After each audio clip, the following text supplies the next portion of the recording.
Thank you. And I'll give the floor to Kenya. Thank you, Mr. President.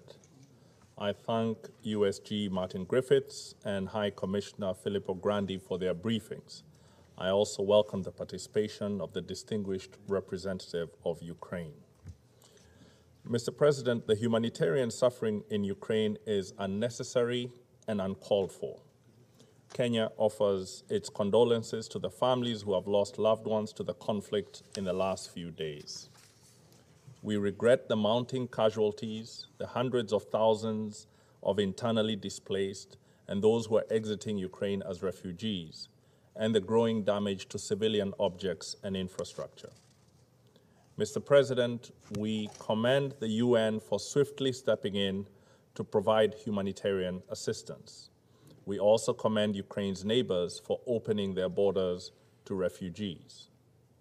We give a special thank you to Hungary, Poland, Romania, and Slovakia for working with our Ministry of Foreign Affairs to enable Kenyan citizens in Ukraine visa-free entry. Mr. President, in the unfolding emergency, there have been disturbing reports about the racist treatment of Africans and people of African descent seeking to flee Ukraine to safety. The media is covering these appalling incidents, and several states have confirmed that their citizens are suffering such treatment. We strongly condemn this racism and believe that it is damaging to the spirit of solidarity that is so urgently needed today.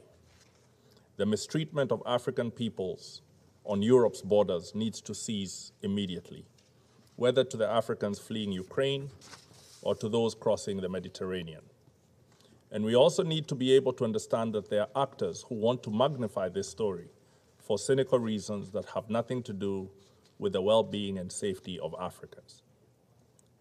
Mr. President, we're here to discuss the humanitarian situation in Ukraine. But if we are truly to hold to humanitarian principles, then we must broaden our view. The extensive unilateral economic sanctions that have been announced against the Russian Federation are almost certain to have serious humanitarian consequences. Their effect in total may even amount to a form of blockade.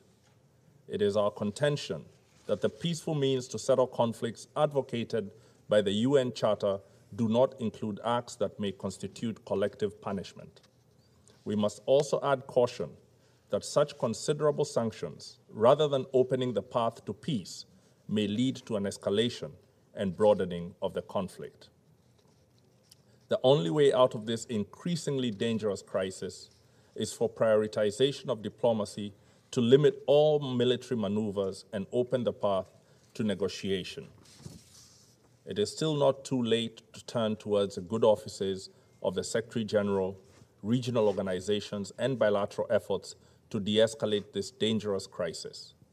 Whether the conflict ends now or later with even more disastrous results, it will still require an appetite to negotiate a stable security order.